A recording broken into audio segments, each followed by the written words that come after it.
High intensity training frequency. So this is a topic I don't think many people have really discussed that much. I think this needs to be talked about more in the high intensity sphere.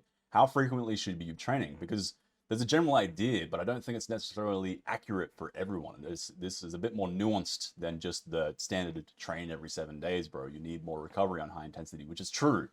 But I want to just go into this, especially from the natural perspective. I think there's a lot more nuance than just train every 7 days. I think it can change depending on a lot of different parameters. So there are some conflicting ideas in the context that, well, it's contextual. Depends on who you're listening to. If you listen to Dorian Yates, it's every 7 days. Train chest Monday, train chest the next Monday. Take 2 to 3 days off in general. Train 4 days on, 3 days off. Train every 6 to 7 days, which, not too bad advice. At least you're training somewhat frequently. But I think it's kind of arbitrary, and we're going off a calendar basis, which doesn't really dictate. Our muscles don't go based off, seasons and calendars. It goes off how much recovery have we had, and when does that start, and when does that end, and when are we ready to go? And that's what I'm kind of wanting to go into. Then you have, Tom Platz, who's like 2 to 3 weeks, which if you train like Tom Platz, it very well might be 2 to 3 weeks you need to recover, because Tom Platz used to do 4 sets of squats, 4 sets of leg press, 4 sets of leg extensions, 4 sets, 10 sets, fucking all kinds of sets, all taken to failure, 3 hour long workouts, where by the end he was like, fucking, you're basically dead. And in that case, yeah, you might need 2 to 3 sets, but again, it just depends on how much work you're doing. Then you have Mike Mensa, who originally said 7 days, and then later in his later days, he started saying train like every 10 days and do train at all for like 10 days.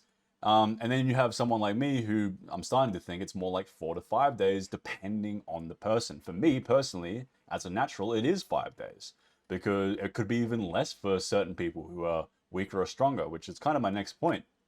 If you're a beginner or a novice, and you're doing high intensity for whatever reason, you should probably be doing a novice program, which check below if you haven't. But if you're time poor or lazy and you want to do high intensity training, which is a lazy man's workout for all intents and purposes, yeah, by all means do it as a beginner or novice. Be careful, don't take it too hard. You might get injured if you're not careful. But ultimately, beginners and novices are weak. You're not bench pressing, squatting, deadlifting, overhead pressing, you're not lifting anything with much weight at all, because you're weak, because you're new, and that's fine. But ultimately, you can't listen then to, Mike Mensa saying to train over 10 days when you're a fucking novice. You can train way more frequently when you're weaker, because your body isn't taking as much systemic damage. So really, if you've been training for, a few weeks or maybe just a few months, like, you could probably get away with, training every 2 to 3 days. Maybe you do a full body session where you train every body part, just one, set to failure. I got a video on the channel somewhere about how to train high intensity. If you're new, maybe I'll make a new one, keep an eye out for that. But if you're new to high intensity, and you're new to training in general especially, you could probably train with more frequency, because you're weak, and that's fine. And that means you can get more gains way quicker than the average person, because ultimately the only thing stopping us from gaining quicker on high intensity is our recovery. And then you have intermediates. Maybe you've been training for 2-3 years, you're getting stronger, you're getting bigger. Maybe you bench press 120 kilos, maybe you deadlift 220 kilos, maybe you're lifting some decent amount of weights, and thus you need more time to recover. You might go from 2 to 3 times up to 4 to 5 days in between rest. It could vary. Again, there's a lot of other parameters that I'm going to go into, but ultimately, as you get stronger in high intensity context, you need more time to rest in between sessions. Then you have advanced people. You maybe you've been training for 10, 15 years and you're strong as fuck. Yeah, you might need 7 days rest in between doing a leg day or a chest day or whatever day it is, if you're that advanced, because you're just that much stronger. You're bench pressing so much weight, you're deadlifting so much weight, your tendons, ligaments, and central nervous system take a hell of a lot more time to recover. Then you have to take in consideration, are you natural or are you unnatural? If you're natural, you're nowhere as strong as Dorian Yates or Mike Mensa. So you probably don't want to listen to those guys who were bench pressing. I mean, Dorian Yates was bench pressing fucking 240 kilos in his prime, like incline pressing for reps. You're not going to do that if you're natural, and you're not going to do that on your gear if you're not fucking Dorian Yates or someone genetically gifted. And thus, again, you can train probably a little bit more frequently than Dorian Yates did, because you're just not that strong, not that big, nor are you that genetically gifted. Mike Mensa, he advocated to rest even longer, and again, another guy who was probably quite strong in his prime, stronger than the average person, and he was on gear. So unlike in volume, where volume you can train with more frequency, sets and reps, and you have more work capacity when you're on gear, in high intensity, it's the absolute opposite. Naturals typically recover quicker than unnaturals in a just one set basis. Then you also Ultimately, what this all chalks up to is being your own science experiment. So let's say, for example, you're doing chest Monday and then you're resting all the way to next Monday, like I was for quite some time, doing the Dorian Yates type of model, 7 days rest between sessions, right? Try backing that to 5. Try to do it on Monday and then train again on Friday and see what happens. See if you are still progressively overloading. Still, let's see if you're still getting gains. Let's see if it's staying the exact same as 5 versus 7. Because ultimately, if you're training more frequently, you're getting more gains. It's just basic mathematics. If you can get 2 chest days a week, if somehow possible with high intensity training, this might not be possible to do 2 times a week, going off a basic calendar. But if you can train, say, 1.5 times more frequently in a year than you could when you were doing it on a 7-day basis, that's potentially 1.5 times more gains because you're chalking up more basic mathematical sessions or training sessions into a yearly basis than had you then just done it once every week. Rather than doing 52 chest days in a year, you're now doing potentially 70 plus chest days in a year. That's more growth, exponentially more so. So ultimately, you want to find out how much frequency you can get away with. Maybe you go way too frequent, right? Maybe you're an advanced trainer and you try to do, chest day or train every muscle, every 3 days. You start regressing, or maybe you start stalling out. And granted, everything's equal. Your calorie surplus is still there. Your rest is the same. Everything's the same as it was before when you were training every 7 days. If you're then stalling out or not progressing or progressing way slower, then yeah, by all means, you might need to then go to 5 days. And at 5 days a week, that might be the sweet spot. For some people, it might be if you are on gear and you're genetically gifted and you've been training for a long time, you need 7 plus. Maybe Mike Munzer was right for certain people about the 10-day margin. But for many, it could very well be somewhere in between. In my opinion, I think it's probably more like 5 days for a natural who's decently strong. Be aware of the basic parameters that are going to change if you're overtrained. You will be tired, your central nervous system fatigue, you won't be able to sleep correctly, you will be regressing or stalling out in the gym, even in a surplus, and ultimately you'll just feel like shit. You can feel it when you are overtrained. I know personally what it feels like when I'm overtrained. When you're overtrained, you will feel it. Just be cognizant of how you feel. Next is different muscles. So another thing to take into consideration is the fact that certain muscles can recover a hell of a lot quicker than others. For example, a tiny muscle like the forearm muscles, right?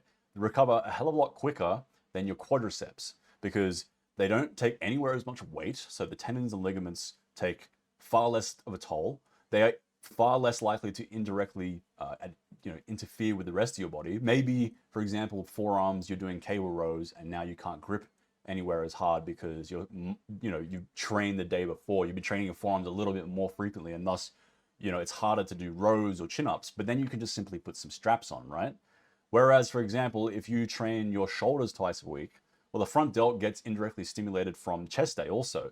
So now you're effectively training your front delt 4 times a week. If you're training chest twice a week, shoulders twice a week, technically you're training your shoulders 4 times a week. Of course, your shoulders are going to be overtrained, and then your chest will seemingly be overtrained because your front delt will be limitation in your bench press, overhead press, incline press, etc. So you have to be smart about this. You can't just train, muscles that are indirectly being stimulated or muscles that, take a hell of a lot more strain like chest, legs, etc. But by all means, you could probably train traps, twice a week, maybe even damn near 3 times a week to failure. I recently was training traps every single day to failure because the traps don't really come into play with most of the exercises they do. And if they do, I'm not doing said exercise correctly. And you're never going to tear a trap muscle off the bone. You're never going to, tear a ligament in. Well, you can't tear a ligament from your traps because it's bone to muscle. But I hopefully you understand what I'm saying. The traps are far more weight bearing. Calves are far more weight bearing. We've been walking around on our calves for the last 100,000 plus years. So of course our calves can take a little bit more stimulus than the biceps say, where the biceps are far less engaged on a daily basis through times of evolution. So understand that some muscles, you might have muscles that are just more genetically inclined to recover quicker. The last 2 points that kind of tie into each other is connective tissues and the central nervous system. So ultimately, the limitation, if you haven't noticed by now, is your ability to recover your connective tissues, meaning tendons, ligaments, and fascia, and your central nervous system. Muscles recover technically within 24 to 48 hours of training. I mean, protein synthesis might run a bit longer than that, but ultimately the fibers will likely be mostly recovered. I don't know if I buy that personally. I feel like with high intensity training, it might be a bit longer than that, but that's just my own whim. The data will suggest 24 to 48 hours. With high intensity, maybe a bit longer. Let's say devil's advocate, it takes 55 hours, somewhere dead bang in the middle, right? It takes 55 hours to recover your muscles from hard, high intensity training session. Well, your connective tissues, which have at least 5 to 10 times less blood flow than muscles, are going to take quite a bit longer than that. That's why when you feel energized because the central nervous system's recovered and your muscles feel recovered, you go into the gym, your strength is there, but your tendons are a bit achy and you can't quite squat the same amount of weight with the same amount of spring and explosivity, and you just kind of feel a bit worried about an injury. Well, that's why, because they just take longer to recover. So really, what you're looking to do here is potentially speed that up with as much recovery as you possibly can. Make sure you're sleeping correctly. Make sure you're in a calorie surplus. Make sure you're taking collagen. Make sure you're taking curcumin, vitamin C for your connective tissues. Make sure that you're having hot, cold showers. For every little percentage counts to increase your recovery time.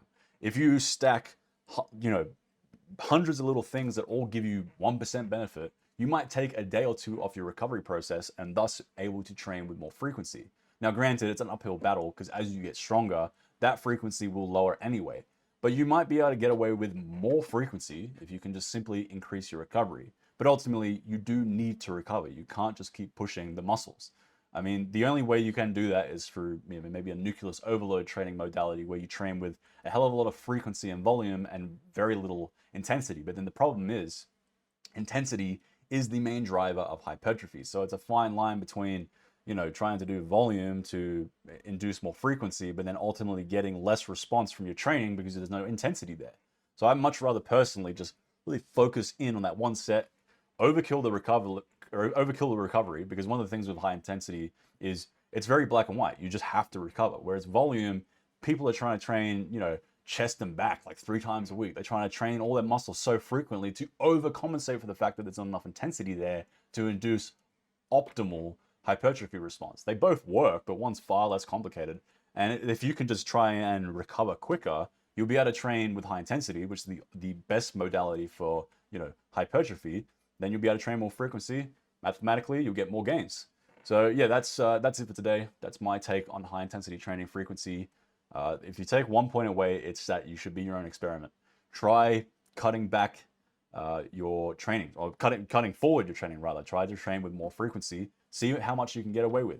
If you're still progressing, you're still getting bigger, you still feel energized, then it's all good. If you're starting to feel like shit, you're starting to regress, you're not being able to progressively overload, then yeah, you're not recovering and you need to train with less frequency.